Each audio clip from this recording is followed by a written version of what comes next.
de aire ambiente, la concentración de oxígeno es de 21%. Esta presión inspiratoria de oxígeno, a medida que ingresa por las vías aéreas superiores, se satura de agua. La cantidad de agua que hay en el aire ambiente es muy poca, alrededor de 0.07%.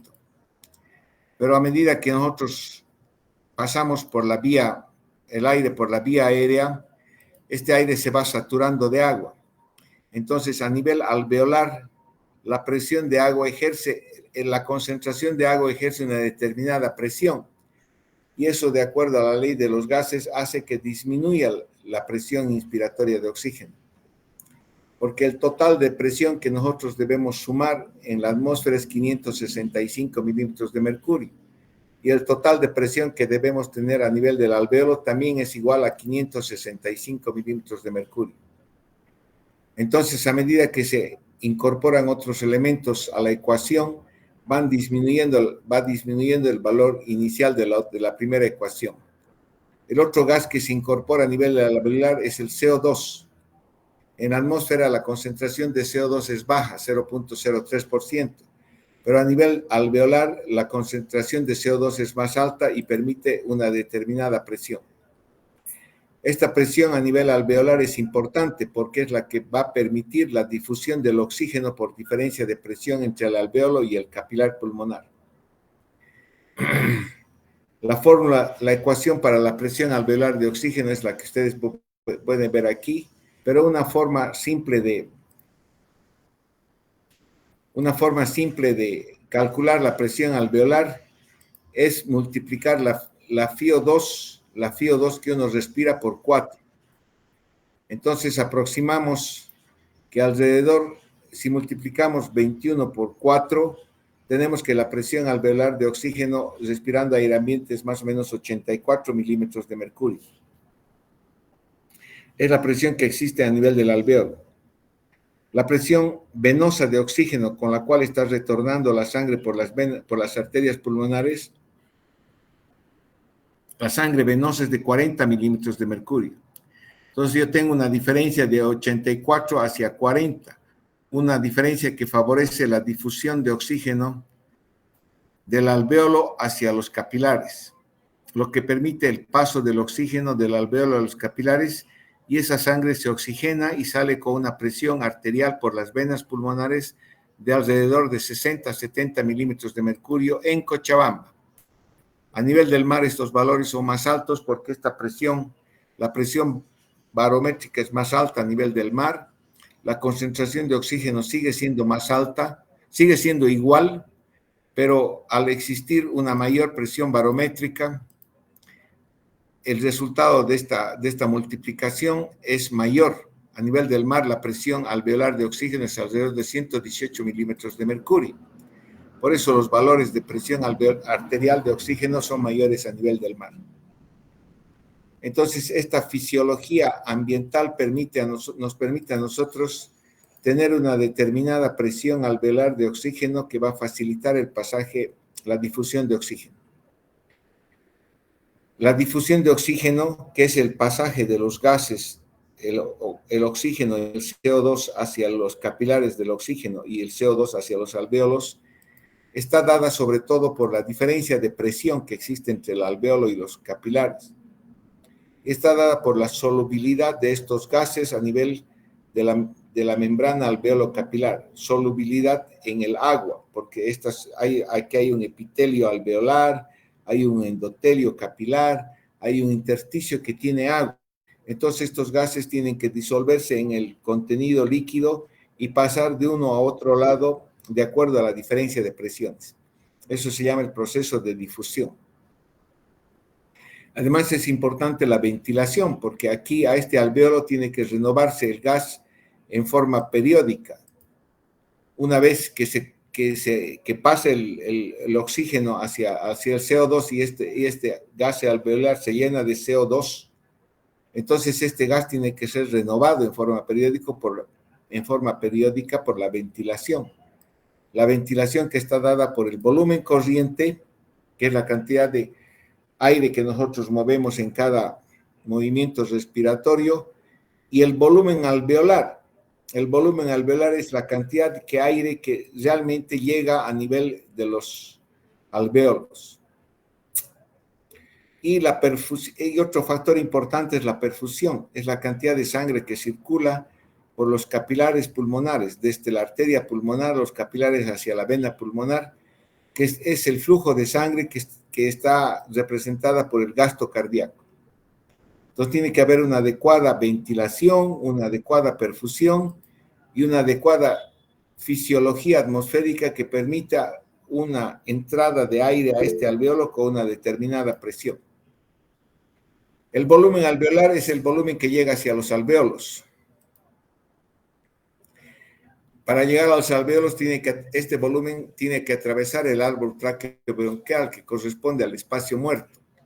El espacio muerto anatómico, donde no se produce intercambio gaseoso, corresponde más o menos a 150 cc. Este espacio muerto anatómico suele no variar porque es algo fijo. Uno no cambia el tamaño de su tráquea ni sus bronquios. Sin embargo, también es importante la mecánica ventilatoria. La contracción muscular que va a permitir la generación de variación de presiones entre la caja torácica y el aire atmosférico para permitir el movimiento del aire, la entrada del aire. Supongo que habrán entrado todos para que ponga la pantalla en grande. El resto ya no voy a poder admitirlos. Voy a esperar unos segundos más.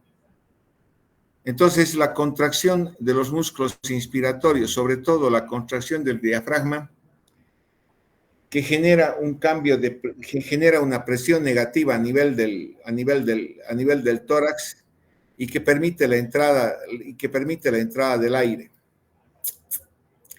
Esta fuerza, esta contracción muscular, este movimiento del aire generado por la contracción muscular debe vencer dos factores que se oponen.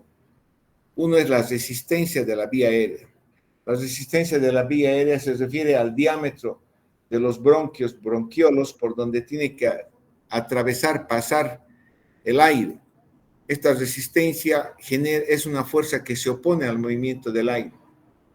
Cuanto más disminuido esté el diámetro de los bronquios, entonces hay una mayor resistencia y esto origina que debo tener una mayor fuerza muscular para mover el aire a través de tubos más pequeños.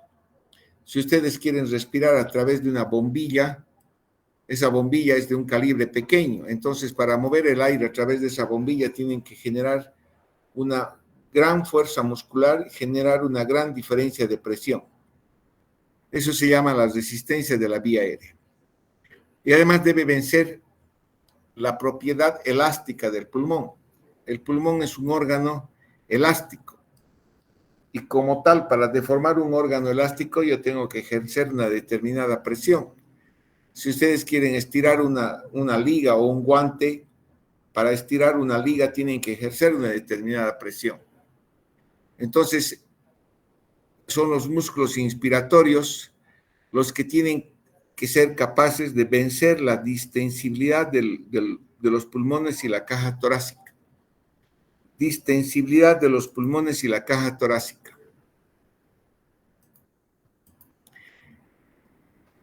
Para estirar a los pulmones y permitir la entrada del aire.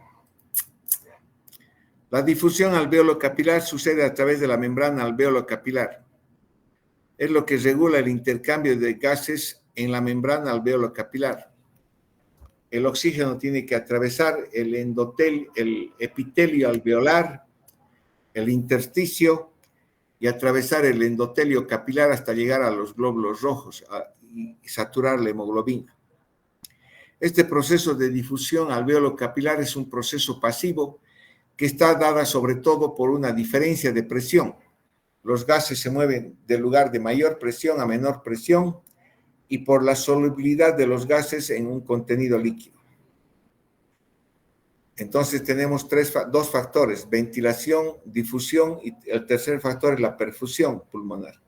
La perfusión pulmonar se refiere a la circulación en la arteria pulmonar. no es la circulación bronquial. La circulación bronquial que viene de ramas de la aorta irrigan el árbol tráqueo-bronquial, pero es la circulación en la arteria pulmonar la que interviene en el intercambio gaseoso. Esta circulación en la arteria pulmonar es diferente de la circulación sistémica. Recibe todo el gasto cardíaco, es una circulación de baja presión, donde la presión arterial pulmonar sistólica en Cochabamba es alrededor de 25 a 30 milímetros de mercurio con una media de 15. A nivel de mar estos valores son un poco más disminuidos, son menores, y es una circulación de baja resistencia, lo que hace que el ventrículo derecho no necesite tener una fuerza contráctil enorme, ni tener una masa muscular enorme para vencer esta baja resistencia. Y además esta resistencia se modifica poco frente al aumento del gasto cardíaco. Cuando uno hace ejercicio, por ejemplo, aumentan los latidos cardíacos y aumenta el gasto cardíaco. Entonces, si la circulación pulmonar no fuese una circulación de baja resistencia, fácilmente ese ventrículo derecho no toleraría el tener que trabajar contra altas presiones y obviamente nos cansaríamos. La resistencia cambia poco porque en circunstancias donde aumenta el gasto cardíaco se produce una distensión y reclutamiento de múltiples capilares pulmonares. Esta distensión y reclutamiento de los capilares pulmonares permite acomodar en la circulación pulmonar ese aumento del volumen de sangre producido por el ejercicio o producido por el aumento en la contracción en el gasto cardíaco. Además, hay otro fenómeno de la circulación pulmonar que se llama la vasoconstricción pulmonar hipóxica. La vasoconstricción pulmonar hipóxica permite que aquellos alvéolos donde no hay una ventilación alveolar adecuada, que aquellos alvéolos donde no existe un volumen alveolar adecuado, para que no exista una alteración del proceso de ventilación-perfusión, hace que los capilares, las arteriolas que irrigan esas zonas alveolares mal ventiladas, se produzca un fenómeno de vasoconstricción para redireccionar el flujo sanguíneo, el gasto cardíaco, hacia zonas alveolares donde existe una adecuada ventilación. Esta vasoconstricción pulmonar hipóxica es un fenómeno adaptativo del humano para mantener una adecuada ventilación y perfusión, porque es inútil que tengamos una adecuada entrada del aire a los alvéolos, una ventilación adecuada. Si no tenemos un pasaje de sangre por esos mismos capilares, entonces no se va a producir el intercambio gaseoso. Pero la vasoconstricción pulmonar hipóxica nos permite readecuar eso. Esa vasoconstricción pulmonar hipóxica empieza a producirse cuando la presión alveolar baja a menos de 70 milímetros de mercurio. En condiciones normales en Cochabamba hemos visto que la presión alveolar está alrededor de 84 milímetros de mercurio. Cuando esa presión alveolar disminuye menos de 70, entonces esas arteriolas que están irrigando esas zonas alveolares con baja ventilación, se produce una vasoconstricción y redireccionan el flujo sanguíneo hacia zonas alveolares hacia alvéolos mejor ventilados. Es importante conocer que para un adecuado intercambio gaseoso tiene que existir una relación entre entrada de aire y circulación de sangre, entre ventilación y perfusión. La relación ideal es cercana a 1. Eso significa que si entran 100 ml de aire por minuto a un alvéolo, debería circular también 100 ml de sangre por minuto por ese mismo capilar. Un ejemplo. O sea, una relación cercana a 1 es la relación ideal perfecta que permite un adecuado intercambio gaseoso. Sin embargo, por las patologías, por las enfermedades pulmonares, esta relación puede alterarse. Cuando esa relación es menos de 1, significa que la ventilación a esas zonas alveolares ha disminuido. Si la relación ventilación-perfusión es igual a 0, lo que equivale a decir existe un shunt intrapulmonar, significa que la ventilación alveolar está completamente ausente. No hay nada de ventilación, pero sigue habiendo circulación. O puede haber circunstancias donde hay más ventilación que perfusión, una relación mayor de 1. En este caso, la perfusión está disminuida o ausente. Estos 3 trastornos de la relación ventilación-perfusión muestran las bases fisiopatológicas por las cuales se va a producir la hipoxemia en las enfermedades pulmonares. En condiciones normales, de acuerdo a la fisiología y las zonas de West, nosotros no tenemos una relación ventilación-perfusión de 1 a todo lo largo del pulmón, a todo lo alto del pulmón. Porque en condiciones fisiológicas, por la bipedestación en la que estamos, hay mayor perfusión en las bases que en los vértices. Y en los vértices hay mayor ventilación que perfusión. Entonces tenemos una relación ventilación-perfusión que va aumentando a medida que a medida que vamos subiendo en la altura del pulmón. O sea, la relación ventilación-perfusión no es 1 a todo lo largo del pulmón. Esto hace que exista una diferencia alveolo arterial de oxígeno en condiciones normales menor de 20.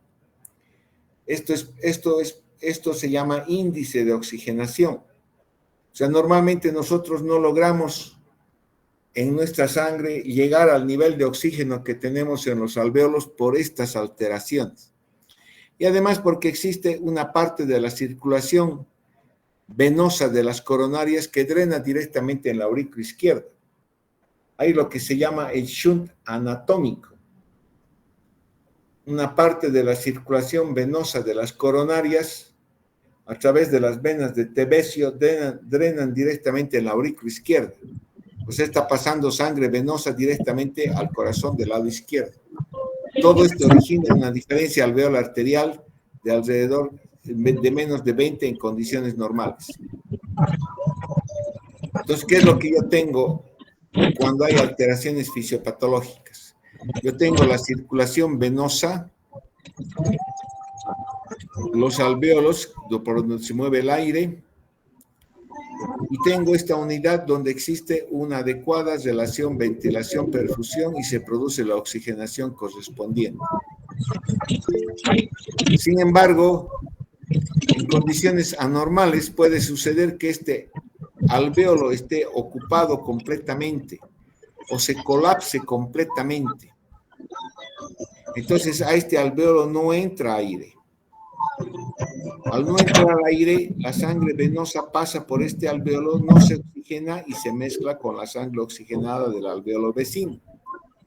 Esta unidad se llama shunt, o una relación ventilación-perfusión igual a 0. Aquí no hay ventilación. ¿Hay alguna persona que tiene su micrófono abierto? Ciérrelo. ¿Hay alguna persona que está con su micrófono abierto? Ciérrelo.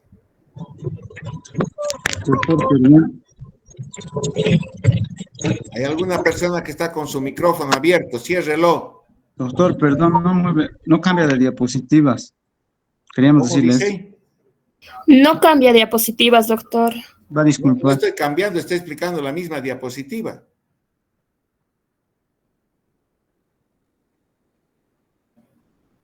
¿Están viendo esta diapositiva o no? Con un pulmón aquí. ¿Se ve o no se ve? No, doctor, es una diapositiva, la tercera en azul, la que veo yo, por ejemplo. Ay, qué pena, pues. Esas son las clases virtuales, por eso ahora sí, doctor. No debe haber clases virtuales. ¿Ahora se ve? Sí, doctor. Por eso digo que no debe haber clases virtuales. Todo debe ser presencial. Ya he pasado toda la clase. Aquí hay otro ejemplo, donde ahora se ve esto o no se ve un pulmón. Sí, doctor.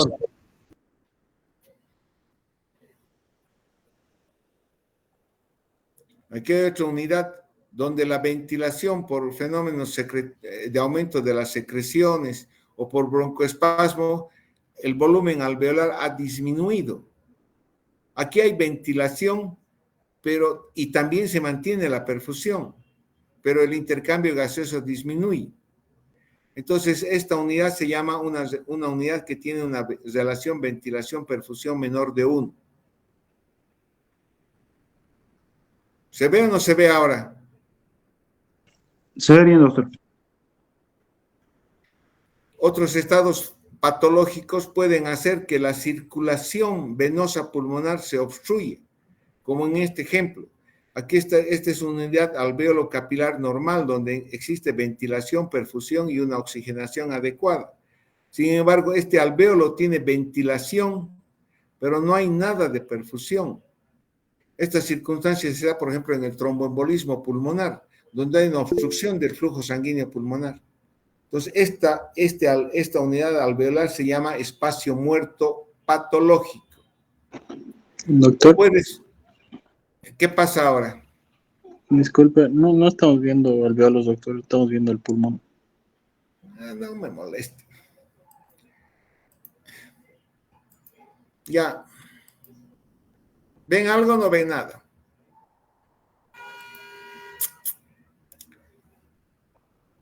¿Se ve algo o no se ve nada? Está bien, doctor, la diapositiva 7 es la que se está viendo. No sé qué número de diapositiva será, amigo. Discúlpame. Se ve el pulmón, está aquí bien. hay un pulmón, aquí dice diferencia alveolar arterial menos de 20. ¿Se ve eso? No, doctor. Sí, doctor, está ahí abajo del pulmón. Menos de Sí, 20 doctor, milímetros. no, doctor, ya doctor, está bien, doctor.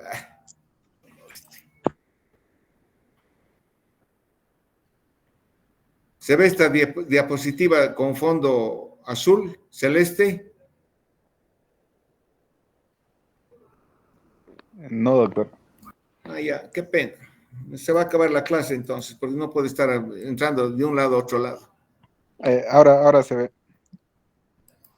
Ahora se ve en pantalla partida.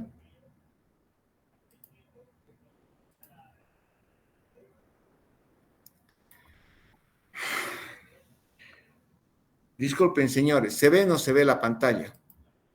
Se ve la pantalla con fondo azul, celeste. ¿Se ven 4 pulmones? Sí, doctor. Sí. En condiciones normales se produce la ventilación y la perfusión y la oxigenación, y eso da niveles normales de PO2 y CO2. A medida que se produce una insuficiencia respiratoria aguda por patología de los pulmones, estos alvéolos o el intersticio se va llenando de líquido, de exudado, de sangre, o puede ser que algunos alvéolos se obstruyan completamente. Entonces, esta unidad alveolar, por ejemplo, se llama una unidad con shunt patológico, porque no hay entrada, no hay nada de entrada de aire a este alvéolo, se ha colapsado completamente y la sangre pasa sin oxigenarse. La de al lado sigue oxigenando. Indudablemente son las etapas tempranas de una insuficiencia respiratoria aguda, donde caracterizado porque la presión alveolar, la presión arterial de oxígeno va disminuyendo. Quizás en las fases tempranas se mantiene porque existe un aumento del trabajo ventilatorio del paciente, existe un aumento de la frecuencia respiratoria. Y al existir un aumento de la frecuencia respiratoria, en las etapas tempranas de la insuficiencia respiratoria, el PCO2 incluso puede disminuir, porque el paciente está hiperventilando. Entonces, en esta circunstancia, todavía el paciente es capaz de compensar su enfermedad respiratoria manteniendo un nivel bajo de oxígeno y un nivel más bajo de CO2 producto de la hiperventilación. Pero cuando la patología se hace más acentuada y obviamente ya se afectan una mayor cantidad de alvéolos, se inundan los alvéolos con exudado, con sangre, con líquido, ya no se produce intercambio gaseoso en una gran cantidad de unidades alvéolos capilares. Entonces, en ese momento la oxigenación disminuye más y el CO2 empieza a subir, producto de este desequilibrio en la relación ventilación-perfusión y también producto de que el paciente ya se está agotando. Indudablemente este estado ya es un estado de insuficiencia respiratoria severa. ¿Cómo se controla la actividad, el control de la ventilación? Depende de la actividad metabólica corporal. Eso significa que depende de la cantidad del consumo de oxígeno y la producción de CO2. Si mi cuerpo necesita consumir más oxígeno, debo aumentar la ventilación. Si mi cuerpo produce más CO2 producto del metabolismo, entonces también debo aumentar la ventilación. Estos dos factores del consumo de oxígeno y la producción de CO2 controlan la ventilación, el patrón ventilatorio en relación a la frecuencia respiratoria, en relación al volumen que mueve. Si yo necesito un mayor consumo de oxígeno o tengo una mayor producción de CO2 producto de un estado de fiebre, entonces empiezo a tener una mayor frecuencia respiratoria y un mayor volumen corriente. Estos dos factores también van a controlar la relación inspiración-expiración. Esto se logra a través de la acción, de la función de lo que se llaman los centros respiratorios y los receptores. Los centros respiratorios son neuronas especializadas que están en el piso del cuarto ventrículo a nivel del bulbo y se llaman el centro apnéutico y neumotáxico. Estas células, estas neuronas especializadas son las que van a mandar el estímulo necesario para que se produzca a través del nervio vago, la contracción del diafragma y va a regular tanto la frecuencia respiratoria como la intensidad de la contracción del diafragma, intensidad que se va a reflejar en el volumen que va a mover el paciente. Y estos centros respiratorios reciben información de los receptores periféricos que van a indicar el estado metabólico de un individuo. Receptores que pueden estar a nivel de los pulmones, que sensan el grado de estiramiento, la irritación a nivel del intersticio pulmonar. Y más importantes son los quimiorreceptores, que son otras células especializadas que están localizadas a nivel del arco aórtico y la carótida, que van a censar los niveles de PO2, PCO2 y pH. La disminución del PCO2, el aumento de los niveles la disminución del PO2, el aumento del PCO2 o la disminución del pH van a estimular estos quimiorreceptores y va a hacer que aumente la frecuencia de respuesta de los centros respiratorios.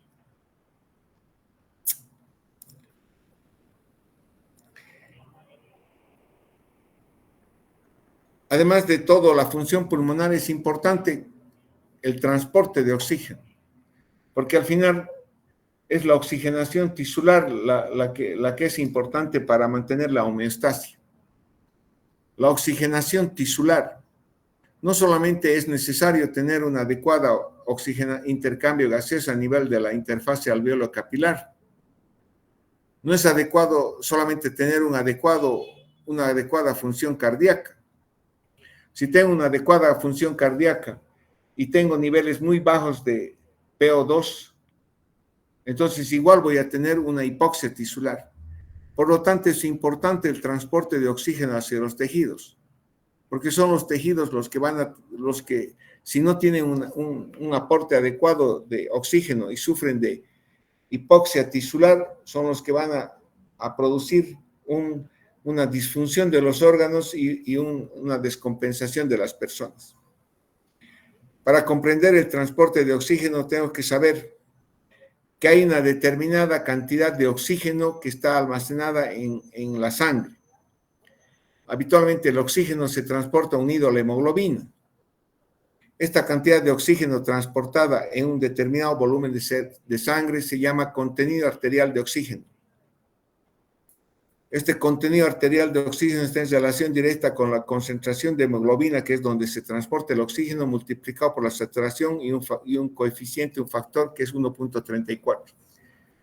que representa la capacidad de la hemoglobina de unirse a la hemoglobina.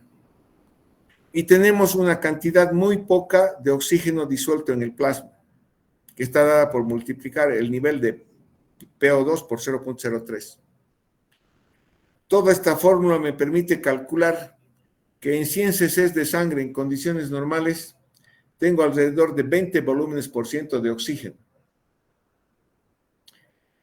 Pero este determinado volumen de sangre de sangre oxigenada tiene que moverse hacia los tejidos y se mueve por el gasto cardíaco, que es el volumen de sangre movilizado por el tiempo, que se llama gasto cardíaco, que es alrededor de 5 litros por minuto. Entonces yo puedo calcular cuánto de oxígeno estoy mandando a los tejidos multiplicando el contenido arterial de oxígeno por el gasto cardíaco. Y eso se llama el transporte, el delivery de oxígeno, DO2, delivery de oxígeno, contenido arterial de oxígeno por gasto cardíaco. ¿Cómo yo puedo aumentar esto si tengo necesidad de un consumo de oxígeno mayor? Si voy a hacer un ejercicio, lo primero que hace en respuesta al ejercicio el cuerpo es aumentar el gasto cardíaco, aumentar la frecuencia cardíaca. Eso me permite aumentar el delivery de oxígeno. Y esa es la respuesta fisiológica por la cual yo puedo tolerar realizar un ejercicio. Puedo aumentar la extracción tisular de oxígeno.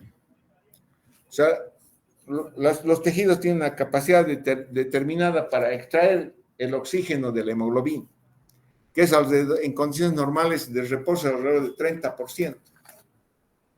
Si yo tengo unas mayores necesidades metabólicas, puedo aumentar la extracción tisular de oxígeno hasta un 60%.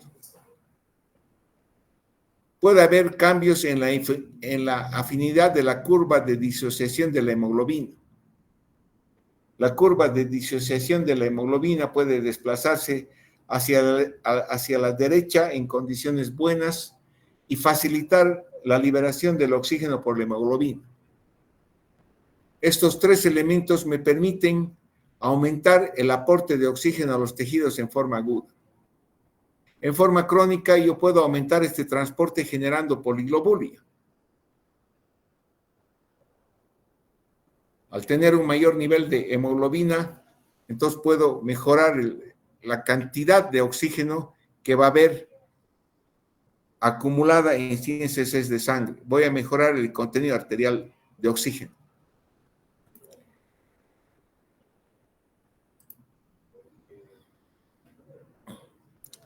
Entonces, nosotros tenemos a nivel del alvéolo una cantidad de aire que entra y sale, que se llama volumen alveolar, con una determinada cantidad de oxígeno, que se llama presión alveolar de oxígeno y presión alveolar de CO2. Por las venas pulmonares llega sangre venosa hacia los capilares pulmonares, se produce el intercambio gaseoso, entrada de oxígeno, salida de CO2, y sale sangre oxigenada por las venas pulmonares. Sangre oxigenada que en Cochabamba tiene valores alrededor de una PO2 de 70 milímetros de mercurio y una PCO2 de 30. Llega al corazón en el lado izquierdo y el corazón del lado izquierdo bombea la sangre y ese movimiento de sangre se llama gasto cardíaco. Obviamente va a empujar una determinada cantidad de sangre que tiene una determinada cantidad de oxígeno acumulada en ese volumen, que se llama contenido arterial de oxígeno, que es la fórmula indicada. Estos dos elementos transportan, se produce el delivery de oxígeno hacia los tejidos, a los capilares sistémicos, donde se va a producir el consumo de oxígeno y se va a producir el CO2, producto del metabolismo celular. Aquí hay un factor que se llama la extracción tisular de oxígeno. La extracción tisular de oxígeno que matemáticamente está en relación al delivery de oxígeno sobre el consumo de oxígeno, que en condiciones basales es alrededor del 30%, pero que puede aumentar hasta un 60% en condiciones de ejercicio extremo. Al aumentar la extracción tisular de oxígeno, indudablemente cuando hago ejercicio aumento el gasto cardíaco. No puedo aumentar el contenido arterial de oxígeno si está a un límite máximo de 20 volúmenes por ciento, pero puedo aumentar el gasto cardíaco producto de la taquicardia que genera el ejercicio. Entonces, esto aumenta el delivery de oxígeno. Pero cuando hago ejercicio extremo, las células extraen más oxígeno de la hemoglobina que circula por los capilares sistémicos, y eso se llama extracción tisular de oxígeno, que en condiciones de ejercicio extremo puede llegar al 60%. Indudablemente, una vez que se ha consumido el oxígeno, vuelve hacia el corazón del lado derecho y vuelve con unos niveles de presión venosa de oxígeno de 40 milímetros de mercurio y una presión de CO2 de 45 milímetros de mercurio. Esto hace que aquí exista una diferencia de presión. En el alvéolo 84, en la sangre venosa 40, entonces el oxígeno pasa del alvéolo al capilar. En la sangre venosa existe una PCO2 de 45, en el alvéolo de 30, entonces el CO2 pasa del capilar al alvéolo. Esta fisiología entonces altera en condiciones patológicas, no solamente a nivel alveolar, a nivel pulmonar, sino también a nivel del corazón en estados de shock, donde existe depresión de la función cardíaca. Porque al final lo más importante es que el consumo de oxígeno por los tejidos sea el adecuado para que los tejidos no sufran de hipoxia tisular. Ese es el tema de hoy día.